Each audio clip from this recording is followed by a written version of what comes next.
Good afternoon, charter leaders across the state. Thank you for joining us today. It's our unusual time, but it was the one that we could get everyone meeting at, getting our government relations team together. We are recording it and we will be sending it out to member schools. And as always, this special webinar, we invited some of our schools that are not yet members. And if you're with us today, we're glad you are. And this gives you a little taste of what the coalition does during our sessions to give schools and leaders the legislative update to let you know what is happening in Raleigh. I'm going to begin our webinar today with, like we normally do, with the coalition's vision and mission.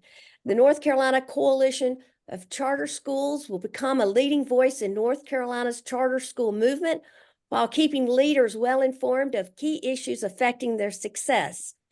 And our mission is that we serve member schools by keeping charter school stakeholders actively informed about legislative issues, advocating for equal charter funding, and seeking autonomy of schools at both the statutory and regulatory levels. Before we begin with the update, I just want to remind people of something that was in the newsletters we sent out Saturday morning.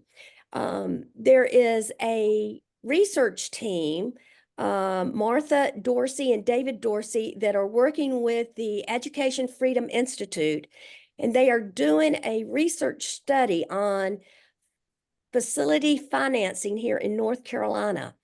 And there's a just quick 9-question survey that if you would go and fill that out, we would greatly appreciate it. The link is on our newsletters from Saturday. And so please go back and fill that questionnaire out, as we want to really establish the facility needs of charter schools in North Carolina. And that's what they're doing. Forgive me for my voice today. Like many other people, I have had a really bad cold this weekend going into Thanksgiving. And so just please excuse my voice. I'm going to go ahead though now and turn it over to Lee Teague. And Lee, would you just share with us what's happened this last week? We have 3 of our government relations folks with us today. Lee is with us, Harry Kaplan, and Amanda Falkenberry is with us. And they will share with us what happened last week in Raleigh. So Lee, we'll start off with you. Thank you, Linda Lynn. We'll try to keep you talking to a minimum. The good news for charter schools is HB 10, the governor's veto, was overridden, which frees up $95 million to go toward charter schools and LEA schools that have grown over the last year. I know that was particular interest to a lot of growing charter schools, and so we're very excited to say that having a lot to do with the work of the coalition lobbying team, we're able to get that in the bill and then through both floors and now the override. The good news is Linda Lynn actually has reached out to DPI, and it appears that the funding will be going out sooner rather than later. They're obviously putting together the final numbers, but it seems like there will only be a slight delay, as if it were if it would pass back in July. So we're very, very excited because that was we know a key issue for a lot of schools. And Harry, do you want to do H382? Sure. So this past week, the legislature was back in session, not only to do the override, but also to consider another piece of legislation called Senate Bill 382. Like previous bills, it was a conference report. In that conference report was something important for charter schools. So as many of you may remember, we had a number of reforms that were adopted in the 2023 legislative session. It was a landmark year for charter schools in that regard, and several of them had to do with the creation of a new entity called the Charter School Review Board, and it took over a previously similar board, but it's a new board that has additional powers and authorities. And one of the things that we neglected to do in that bill in 2023 was to clarify and streamline the process for appeals of decisions by the Charter School Review Board. So that's one thing that was corrected in Senate Bill 382. And what that does is if the Charter School Review Board approves or if it approves an application,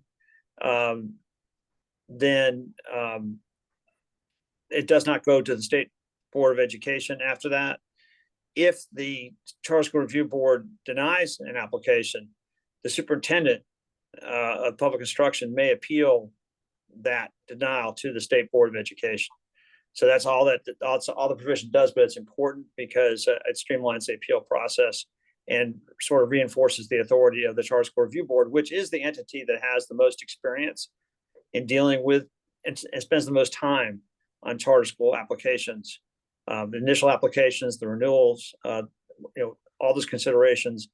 That review board has people on it that they're very experienced with expertise, and they're the ones that spend hours and hours on these applications. And so that's what this provision does.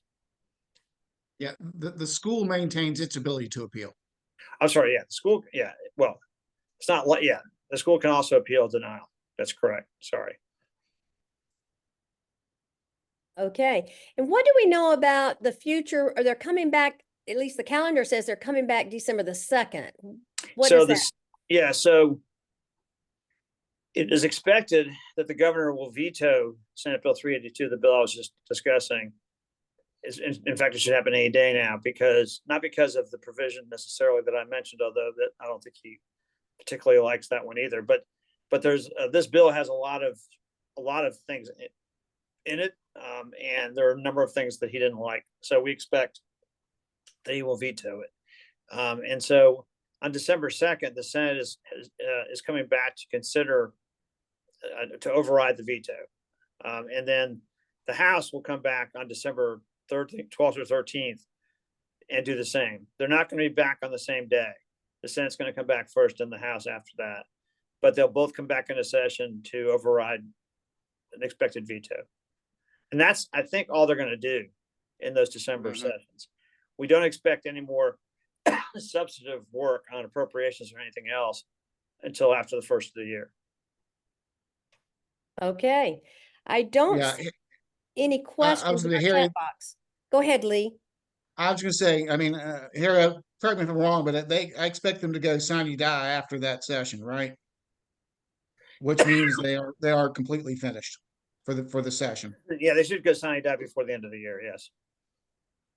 Okay.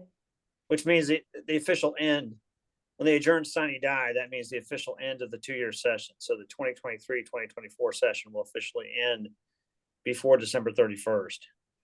And then the next 2-year session starts in January.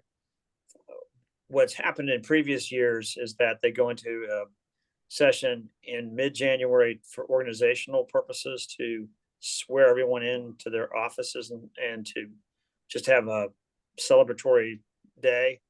And then they'll adjourn and they'll come back and officially convene the 2025 long session the last Wednesday in January, which is January 29th. That could change next year because of Hurricane Helene relief efforts. They may come into session prior to the end of January, to consider additional appropriations for Western North Carolina. So that could happen. But the official beginning of the long session is usually the last Wednesday in January. Okay, and just let everybody know, we are having our 2025 Charter Advocacy Summit on February the 5th and 6th. You want to make sure to put that on your calendars, as we'll be looking at what the forecast is for the next 2 years in the General Assembly. Okay. Well, we just wanted to give you an update on that growth funding in particular, because we knew so many schools were waiting on that and wanted to hear about that. I don't see any questions in our chat box. I'll wait for just a minute to see if we have any questions that come up. I am recording this, and we'll get it to our member schools. Thank you for joining us. I want to wish everyone a blessed Thanksgiving. We have lots to be thankful for, and our freedoms in our country, and we're thankful that you're members and that we are able to speak on your behalf to the policymakers in Raleigh. Thank you for letting us be your voice there. Everyone have a great week. Thank you very much for joining us this afternoon. Happy Thanksgiving. Happy Thanksgiving. Happy to everyone. Thanksgiving.